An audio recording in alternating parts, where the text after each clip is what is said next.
UP के अगर additional information हमारे पास नहीं है, यानी कि उसकी फैक्चुअल अपडेट नहीं है, तो कुछ क्वेश्चन स्टेट पीसीएस में ऐसे आएंगे जहां पर हम लोग अटक जाएंगे और सफलता और असफलता का जो अंतर होता है वो बहुत कम अंकों का होता है। तो इसलिए हमारे पास ये इन्फॉर्मेशन जो है प्राइम इंपॉर्टेंस की बन जाती है, प्राथमिक रूप से बहुत महत्वपूर्ण बन जाती है। और आज इन्हीं कुछ इन्फॉर्मेशन को हम यूपी की एडिशनल इन्फॉर्मेशन या उसके स्टैटिस्टिक्स में डिस्कस करने वाले हैं। तो नमस्कार, मैं चंद्रशेखर चहल अकेडमी इस प्लेटफॉर्म पर आज हम जो डिवीजन स्टार्ट करेंगे, जो स्टैटिक्स को स्टडी करेंगे, उसमें आज हम देखेंगे यूपी के कुछ डिस्ट्रिक्ट्स, उनके हेडक्वार्टर्स और फिर यूपी के डिवीजन। तो हम बता चुके हैं कि यूपी में कुल 18 डिवीजन है। उन्हीं 18 डिवीजन में से कुछ इंपॉर्टेंट डिवीजन को स्टडी करेंगे, उनके कौन कौन से डिस्ट्रिक्ट्स उनके पास हैं उसकी स्टडी करेंगे, और कौन कौन से डिस्ट्रिक्ट ऐसे हैं जिनका हेडक्वार्टर डिस्ट्रिक्ट के नाम से नहीं है।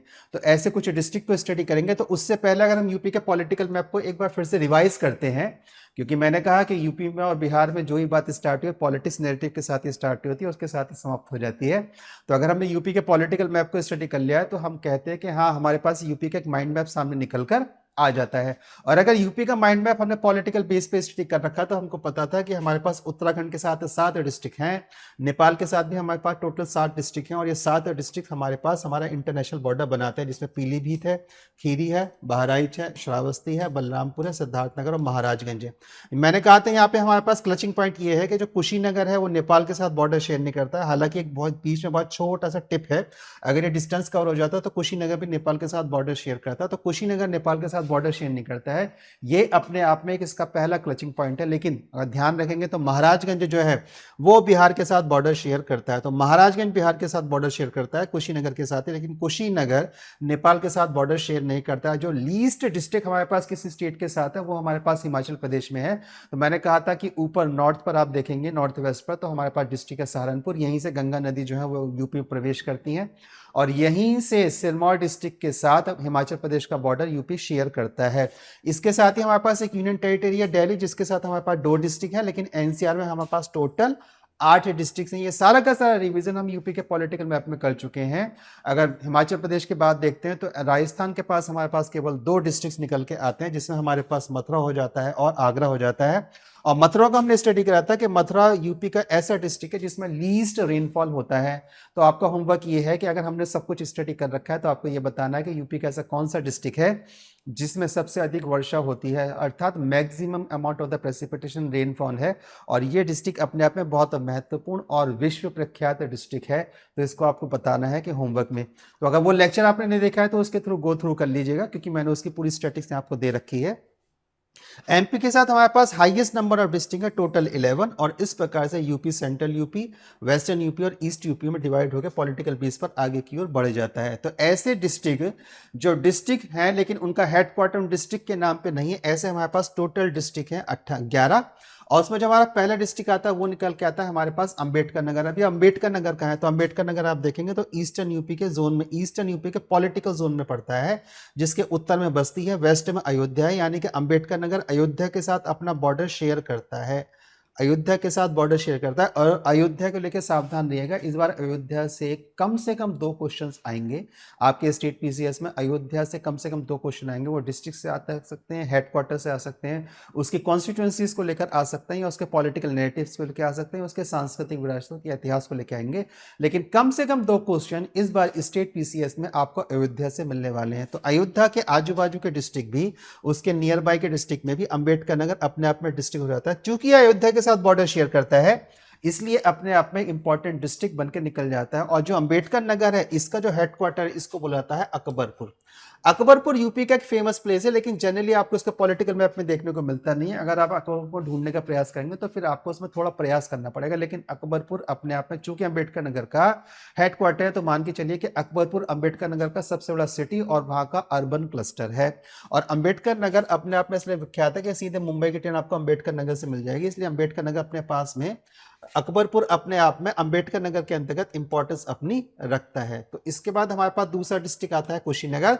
और कुशीनगर को लेकर हमने डिस्कस किया था कि देखिए कुशीनगर नेपाल के साथ बॉर्डर शेयर नहीं करता, अर्थात कुशीनगर नेपाल के बॉर्डर से लगा हुआ एक डिस्ट्रिक्ट है, हालांकि बॉर्डर शेयर नहीं करता है। कुशीनगर जो अपना बॉर्डर शेयर कर रहा है वो बिहार के साथ शेयर कर रहा है। और कुशीनगर का जो हेडक्वार्टर है वो है पडरौना, और पडरौना अपने आप में एक फेमस पॉलिटिकल कॉन्स्टिट्यूंसी है। तो ध्यान रखिए, स्वामी प्रसाद मौर्य जो निवर्तमान कैबिनेट मिनिस्टर भी रहे थे पिछले योगी जी की सरकार में, उन्होंने फिर बीजेपी से रिजाइन करा, एक प्रकार का रिवोल्ट करा, और वह इसी पटरौना कॉन्स्टिट्यूंसी बार का एमएलए का इलेक्शन लड़े थे, लेकिन वो हार गई है। वही स्वामी प्रसाद मौर्य हैं जिन्होंने रामायण के प्रति को सार्वजनिक रूप से जलाया था। ईश्वर ने उनका परिणाम उनको दिया, वो ईश्वर की कृपा है जैसा भी है, लेकिन हम उस विषय में अभी नहीं जा रहे हैं। दूसरा आता है हमारे पास डिस्ट्रिक्ट जो आता है वो आता है अमेठी, और अमेठी का जो हेडक्वार्टर है वो है गौरीगंज। और अगर अमेठी को आप ध्यान से देखेंगे तो अमेठी यूपी के नियर बाय डिस्ट्रिक्ट में है, लेकिन अमेठी यूपी के साथ अपना बॉर्डर शेयर नहीं करता है। बॉर्डर कौन शेयर करता है लखनऊ के साथ? तो लखनऊ के साथ जो बॉर्डर शेयर करता है वो रायबरेली करता है। सॉरी, अमेठी यूपी की कैपिटल लखनऊ के साथ अपना बॉर्डर शेयर नहीं करता। बॉर्डर जो लखनऊ के साथ शेयर करता है वो करता है रायबरेली। इसलिए अगर आप जब हम लखनऊ के डिवीजन में देखेंगे कौन कौन से डिस्ट्रिक्ट आते हैं तो रायबरेली लखनऊ डिवीजन में आएगा, लेकिन अमेठी फिर दूसरे डिस्ट्रिक्ट किस में चला जाएगा? अयोध्या डिवीजन में चला जाता है। तो जी हाँ, अमेठी अयोध्या डिवीजन में आएगा और रायबरेली लखनऊ डिवीजन में आ जाता है। हम इन दोनों को क्यों डिस्कस कर रहे हैं? क्योंकि हमको पता है पॉलिटिकली रूप से ये दोनों बहुत फेमस लोकसभा की कॉन्स्टिट्यूंसीज हैं यूपी के अंदर, और यूपी के अंदर तो ये हैं ही फेमस, ये ऑल इंडिया लेवल पे भी और इंटरनेशनल लेवल पे अपने आप दो इंपॉर्टेंट पॉलिटिकल कॉन्स्टिट्यूंसी हैं। दोनों पॉलिटिकल कॉन्स्टिट्यूंसीज यूपी के अंदर आती हैं और यूपी के अलग अलग डिवीजन में आती हैं। अभी डिवीजन की लिस्ट में हम इसको एक्सपेंड करेंगे। तो अमेठी का जो हेडक्वार्टर है वो है आपका गौरीगंज, और इसके बाद आता है हमारे पास संत कबीर नगर। तो संत कबीर नगर ये रहा ईस्ट यूपी में नॉर्थ साइड पर, सिद्धार्थ नगर से इसका बॉर्डर टच करता है। सिद्धार्थ नगर जो अपना बॉर्डर शेयर कर रहा है वो कर रहा है उत्तर प्रदेश के साथ। तो संत कबीर नगर का जो हेडक्वार्टर है वो है खलीलाबाद। संत नगर का हेडक्वार्टर का नाम है खलीलाबाद। और इसके बाद हमारे पास जो अगला पांचवा डिस्ट्रिक्ट आता है वो आता है कानपुर देहात। तो अगर हम कानपुर को स्टडी करते हैं तो कानपुर हमारे पास दो डिस्ट्रिक्ट जोन में डिवाइडेड है। पहला आता है कानपुर और दूसरा आता है कानपुर देहात, और दोनों के एडमिनिस्ट्रेटिव डिवीजन भी अपने आप में अलग अलग चलते हैं। तो ये रहा हमारे पास कानपुर देहात और ये रहा हमारे पास कानपुर। तो आप देखेंगे तो दोनों अलग अलग डिस्ट्रिक्ट में है, यानी कि कानपुर के नाम से ही हमारे पास यूपी के अंदर दो डिस्ट्रिक्ट हैं, एक है कानपुर और एक है कानपुर देहात। और कानपुर देहात का जो हेडक्वार्टर है वो आता है आपका अकबरपुर माटी। कानपुर देहात का हेडक्वार्टर कौन है? अकबरपुर माटी। तो इस प्रकार से संत कबीर नगर का जो हेडक्वार्टर है वो है खलीलाबाद, अमेठी का हेडक्वार्टर है गौरीगंज, कुशीनगर का हेडक्वार्टर पडरौना, और अंबेडकर नगर का हेडक्वार्टर बन जाता है आपका अकबरपुर। अगला डिस्ट्रिक्ट हमारे पास पड़ता है कौशाम्बी। सांस्कृतिक रूप से बहुत महत्वपूर्ण डिस्ट्रिक्ट है कौशाम्बी। और अगर हम कौशाम्बी को देखेंगे तो कौशाम्बी में हमारे पास जो हेडक्वार्टर आता है वो आता है हमारा मंजहापुर। कौशाम्बी का जो हेडक्वार्टर है वो हमारे पास आता है मंजहापुर। और फिर आता है हमारे पास गौतम बुद्ध नगर। टोटल यूपी के कैपिटल में रेवेन्यू में 20% का जो कंट्रीब्यूशन होता है वो गौतम बुद्ध नगर से आता है। और ये रहा हमारे पास गौतम बुद्ध नगर। गौतम बुद्ध नगर एनसीआर का भी एक डिस्ट्रिक्ट है। गौतम बुद्ध नगर एनसीआर का भी डिस्ट्रिक्ट है, यूपी का सबसे मोस्ट फ्लरिश्ड डिस्ट्रिक्ट है। जो फिल्म सिटी निकल के आ रही है अब भारत की अगली फिल्म सिटी, वो गौतम बुद्ध नगर में ही बन के तैयार हो रही है। गौतम बुद्ध नगर का जो सबसे हेडक्वार्टर है वो है हमारे पास Noida new Okhla industrial development authority. इसकी फुल फॉर्म ये निकल कर आती है, Noida new Okhla industrial development authority और गौतम बुद्ध नगर। और अगर आपको गौतम बुद्ध नगर की हमने यूपी की स्टैटिस्टिक्स में जो लास्ट डिस्कशन करा था उसके अकॉर्डिंग गौतम बुद्ध नगर का हाईएस्ट लिटरेसी रेट है, साक्षरता दर है, शिक्षा दर नहीं है, हाईएस्ट लिटरेसी रेट है। लेकिन यहाँ का सेक्स रेशियो सबसे वर्स्ट है। यहाँ का सेक्स रेशियो सबसे वर्स्ट है हाईएस्ट लिटरेसी रेट होने के बाद भी। उसका क्या कारण हो सकता है? उसमें से एक इंपॉर्टेंट कारण मैंने आपको वहां पर एक्सप्लेन करा था, और हमको ये पता लगा था कि यूपी में जो हाईएस्ट फीमेल लिटरेसी रेट है वो हमारे कानपुर से निकल कर आती है। और कानपुर की हिस्ट्री में अब जानते हैं, हालांकि अब ये यूपी की इंडस्ट्री कॉमर्शियल कैपिटल नहीं रही है, यूपी की अब कॉमर्शियल कैपिटल नोएडा की तरफ शिफ्ट हो गई है। तो कानपुर का अपने इतिहास रहा है यूपी को बनाने में। क्या कानपुर कभी यूपी की राजधानी भी रहा है?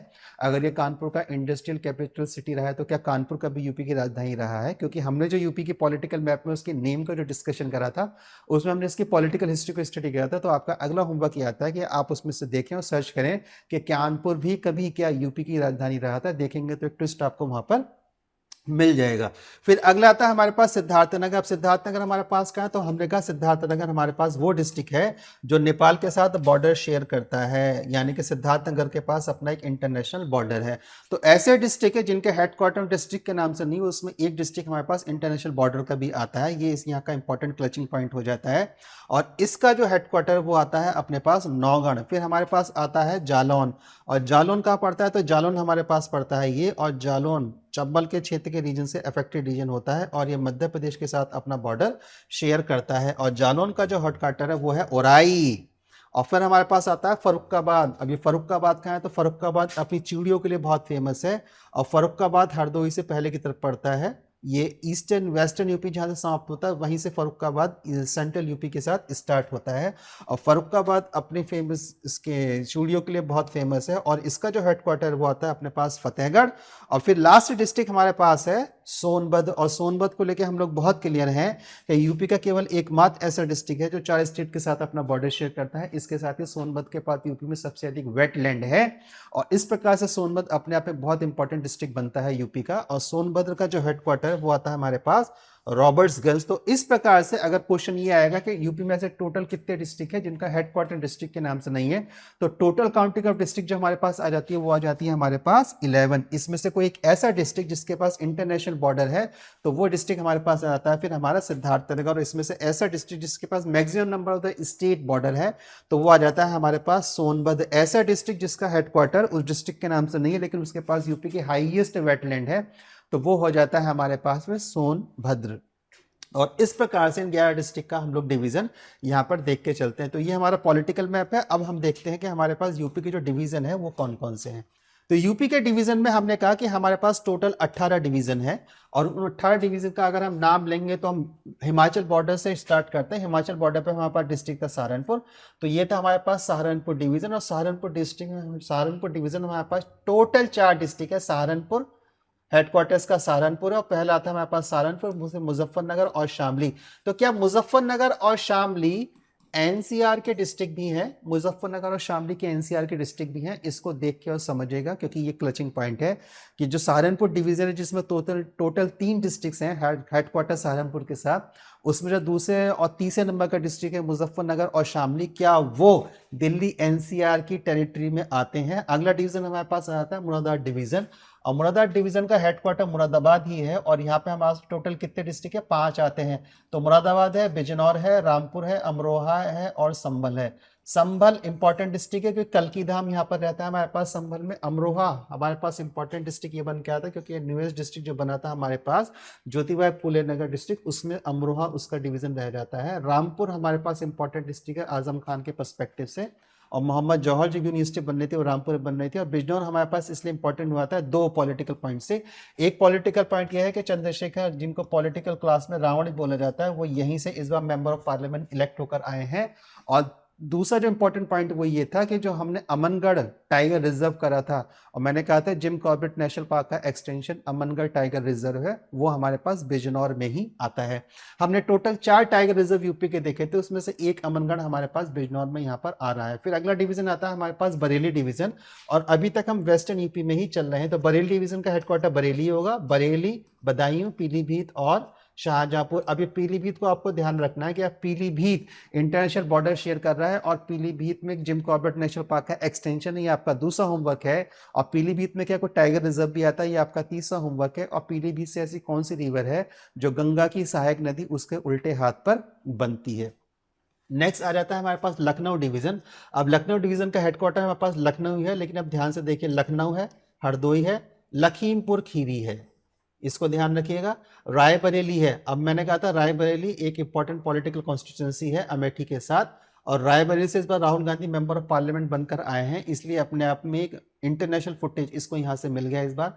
फिर सीतापुर है और उन्नाव है। तो लखीमपुर खीरी में आप देखिएगा तो जो लखीमपुर खीरी क्या यूपी का लार्जेस्ट डिस्ट्रिक्ट है, और क्या लखीमपुर खीरी से कोई मेंबर ऑफ पार्लियामेंट एसटी बन रहे हैं, और क्या लखीमपुर खीरी से एमएलएस भी निकल के यूपी के लेजिस्लेटिव असेंबली पहुंच रहे हैं? तो उसके पूरी डिटेल डिस्क्रिप्शन मैंने आपको दे रखी है। आप बताएंगे उसमें से क्या मेंबर ऑफ पार्लियामेंट हमारे पास एसटी के लिए लोकसभा में जा रहे हैं, और कितने एमएलएस हमारे पास एसटी पॉपुलेशन के बेस पे यूपी लेजिस्लेटिव असेंबली में आ रहे हैं। तो लखीमपुर खीरी, और क्या ये यूपी का लार्जेस्ट डिस्ट्रिक्ट भी है लखीमपुर खीरी, और लखीमपुर खीरी यूपी का लार्जेस्ट डिस्ट्रिक्ट है तो कौन से डिवीजन में आ रहा है? तो नेक्स्ट क्वेश्चन बन जाता है कि जो लार्जेस्ट डिस्ट्रिक्ट है हमारे पास वो लखनऊ डिवीजन में निकल कर आता है। और जितने भी डिवीजन होते हैं मैंने आपको बताया था, वहां पे डिविजनल कमिश्नर बैठते हैं, जिसको साधारण भाषा में कमिश्नर बोला जाता है, जो कि अपने आप में एक आईएएस अधिकारी होता है। नेक्स्ट हमारे पास आता है देवीपट्टन डिवीजन। ये बिल्कुल ही अलग प्रकार के डिवीजन का नाम यहाँ पे निकल के आता है, जो किसी डिस्ट्रिक्ट से रिलेट नहीं करता है। देवीपट्टन, देवी के नाम से ये डिस्ट्रिक्ट अपने आप पर निकल के आता है। तो इसका अपने पास एक कल्चरल हिस्ट्री है, और इसी में हमारे पास पड़ता है गोंडा, बलरामपुर, श्रावस्ती और बहराइच। और एक आईएएस की फैकल्टी है, बहुत ही फेमस फैकल्टी है अपने आप में, बहुत बहुत फेमस फैकल्टी अपने आप में, ज़्यादा बोलने में ज़्यादा विश्वास रखती हैं अपने आप में, फेमस पर्सनैलिटी हैं, वो यहाँ गोंडा से निकल कर आते हैं। मैं उनका नाम यहाँ पर लेना नहीं चाह रहा एक प्रकार से। आगे चलते हैं तो हमारे पास आता है एक अयोध्या डिवीजन। अब अयोध्या डिवीजन में हमको मिल जाता है अमेठी, और अयोध्या डिवीजन में हमको मिल गया है अम्बेडकर नगर, अमेठी और अम्बेडकर नगर। अमेठी का था हेडक्वार्टर जो था हमारे पास गौरीगंज था, और अंबेडकर नगर का हेडक्वार्टर आप मुझे बताएंगे, क्योंकि अभी हमने जस्ट लास्ट सेकंड स्लाइड में, फर्स्ट स्लाइड में अंबेडकर नगर के हेडक्वार्टर को करा है। फिर हमारे पास आता है बाराबंकी, सुल्तानपुर और अयोध्या। तो अयोध्या डिवीजन में पहले हमारे पास फैजाबाद चलता था, अब इसको अयोध्या ही कर दिया गया है। अयोध्या की जो मेन हेडक्वार्टर है वो अपने आप में अयोध्या निकल कर आता है। तो पहले इसका आता है फैजाबाद। फिर हमारे पास आता है बस्ती डिवीजन। अब बस्ती में बस्ती है, सिद्धार्थ नगर है और संत कबीर नगर है। तो ऐसा डिवीजन जिसके पास लीस्ट डिस्ट्रिक्ट है, उसमें पहला हमारे पास था सहारनपुर जिसमें 3 डिस्ट्रिक्ट थे केवल, और दूसरा डिवीजन हमारे पास निकल के आता है बस्ती डिवीजन। अब आ गया यूपी का इंपॉर्टेंट पॉलिटिकल सेंटर डिवीजन, और जिसको बोला जाता है गोरखपुर डिवीजन, क्योंकि चीफ मिनिस्टर इसी डिवीजन से निकल कर आते हैं। तो यूपी की political capital division Lucknow division है, लेकिन यूपी का पॉलिटिकल डिवीजन अनडिक्लेयर्ड रूप से गोरखपुर डिवीजन है। और यहाँ पर हमारे पास है गोरखपुर हेडक्वार्टर के रूप में। फिर पहला डिस्ट्रिक्ट है गोरखपुर, कुशीनगर, देवरिया और महाराजगंज। अब आगे चलते हैं, आजमगढ़ डिवीजन आ जाता है। आजमगढ़ डिवीजन में हमारे पास है आजमगढ़ हेडक्वार्टर, और यहीं पर हमारे पास है आजमगढ़, बलिया और मऊ। आजमगढ़, बलिया और मऊ। और मऊ हमारे पास पिछले लास्ट साल में तो कम से कम अधिक फेमस रहा है, क्योंकि यहाँ पर एक पॉलिटिकल इंसिडेंस कुछ ऐसा हुआ है कि अगर आप पॉलिटिकल हिस्ट्री देखेंगे मऊ की, तो बहुत डोमिनेटेड, पॉलिटिकली बहुत डोमिनेटेड क्रिमिनलाइज हिस्ट्री यहाँ पर रही है। मऊ से ही यहाँ पे एक यूपी के फेमस हिस्ट्री सीटर निकल के आए, जिनका अंडर अरेस्ट ही पुलिस प्रोटेक्शन में डेथ हुई थी। तो उनको देखना है आपको कौन है वो। फिर हमारे पास आता है वाराणसी डिसीजन, और वाराणसी में हमारे पास वाराणसी है, चंदौली है, गाजीपुर है और जौनपुर है। और जौनपुर में हमने कुछ डिस्कस करा था पर्टिकुलरली यूपी के पॉपुलेशन स्टेटिस्टिक्स को लेके। तो जौनपुर में क्या हमारे पास कोई सेक्स रेशियो से संबंधित कोई एक फिगर है कि यूपी में सबसे हाईएस्ट सेक्स रेशियो कहाँ पर मिलता है, और जौनपुर किसी और एक दूसरी बात के लिए प्रसिद्ध है। तो जो भी लेक्चर्स हमने गो थ्रू नहीं करे, उन लेक्चर्स के थ्रू आपको जौनपुर की स्पेसिफिक इंफॉर्मेशन यहाँ पर मिल जाएगी। फिर आता है हमारे पास मिर्जापुर डिवीजन। मिर्जापुर में मिर्जापुर है, भदोही है और सोनभद्र है। तो यहाँ पे फिर से हमारे पास 3 डिवीजन मिलते हैं। तो एक डिवीजन हमारे पास हो गया सहारनपुर जिसमें 3 डिस्ट्रिक्ट हैं, और दूसरा डिवीजन हो गया हमारे पास बस्ती जिसमें फिर से 3 डिस्ट्रिक्ट, और तीसरा डिवीजन हमारे पास हो गया है मिर्जापुर जिसमें फिर से 3 डिस्ट्रिक्ट है। अब आ जाता है हमारे पास प्रयागराज डिवीजन। पहले इसको इलाहाबाद डिवीजन बोला था, प्रयागराज डिवीजन हो गया है। तो इसमें हेडक्वार्टर प्रयागराज ही रहेंगे। पहला है प्रयागराज, प्रतापगढ़, फतेहपुर और कौशाम्बी।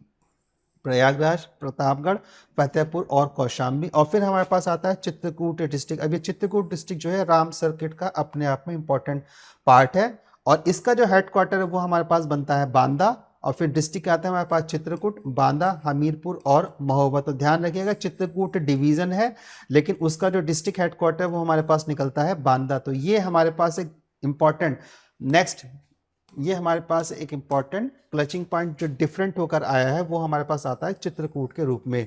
डिवीजन का नाम चित्रकूट है, हेडक्वार्टर हमारे पास पड़ता है इसका बांदा। फिर हमारे पास आता है कानपुर डिवीजन, और कानपुर को लेकर अभी हमने डिस्कस करा था कि ये 2 डिस्ट्रिक्ट है, एक कानपुर है, कानपुर देहात है।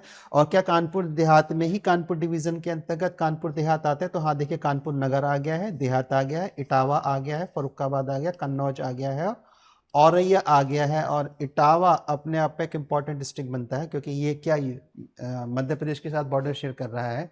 इटावा या इटाहा इसको बुलाता है, और यहाँ पे कोई लाइन सफारी भी इंट्रोड्यूस करी गई है क्या, इसलिए इटा अपने आप में इंपॉर्टेंट डिस्ट्रिक्ट होकर निकल के आता है। फिर आता है हमारे पास झांसी डिवीजन।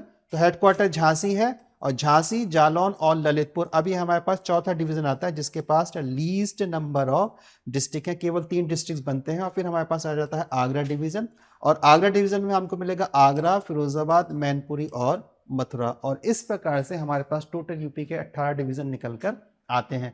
तो अगर हम बात कर लें कि हमारे पास जो लीस्ट नंबर ऑफ डिस्ट्रिक्ट थे वो किसके पास थे, तो वैसे हमारे पास 4 डिवीजन निकल के आते हैं। सहारनपुर निकल के आता है, बस्ती निकल के आता है, फिर मिर्जापुर डिवीजन निकल के आता है, और फिर हमारे पास निकल के आता है आपका झांसी डिवीजन। झांसी डिवीजन के पास भी लीस्ट नंबर ऑफ डिस्ट्रिक्ट है। ओके, झांसी डिवीजन के बाद में हमारे पास लीस्ट नंबर ऑफ डिस्ट्रिक्ट है। तो मैक्सिमम नंबर ऑफ डिस्ट्रिक्ट कौन से डिवीजन में आ जाएंगे हमारे पास? तो अगर मैक्सिमम नंबर ऑफ डिस्ट्रिक्ट की बात करेंगे तो मेरठ डिवीजन में हमारे पास 6 डिस्ट्रिक्ट है, मुरादाबाद डिवीजन में 5 है, तो ये नहीं आएगा। और लखनऊ डिवीजन में हमारे पास 6 डिस्ट्रिक्ट हैं, और 6 डिस्ट्रिक्ट वाले हमारे पास ये 2 ही डिवीजन हमारे पास बचते हैं। तो एक हो गया हमारे पास मेरठ डिवीजन जिसके पास मैक्सिमम नंबर ऑफ डिस्ट्रिक्ट है पहला, इसको अलग से थोड़ा कोट कर लेते हैं। तो मेरठ डिवीजन हमारे पास पहला डिवीजन बन गया, और दूसरा बन गया हमारे पास लखनऊ डिवीजन। इन दोनों डिवीजन के पास अपने 6 डिस्ट्रिक्ट हैं। इस प्रकार से टोटल यूपी में 18 डिवीजन है। यहाँ पे डिवीजनल कमिश्नर इनको हेड करते हैं। इसके नीचे फिर आते हैं डिस्ट्रिक्ट मजिस्ट्रेट यानी कि डीएम, ये भी अपने आईएएस अधिकारी होते हैं। और फिर इनके नीचे आते हैं हायरार्की में एसडीएम, सब डिस्ट्रिक्ट मजिस्ट्रेट, जो कि उनकी सिटीज़ को हेड करते हुए आगे की ओर बढ़ जाते हैं। और ये अपने आप में पीसीएस अधिकारी होते हैं, और हम एसडीएम की ही तैयारी यहाँ पर कर रहे हैं। तो अब नेक्स्ट लेक्चर में हम लोग देखेंगे कुछ और इंपॉर्टेंट फैक्ट्स यूपी के एडिशन को लेके। तब तक के लिए जय हिंद और वंदे मातरम।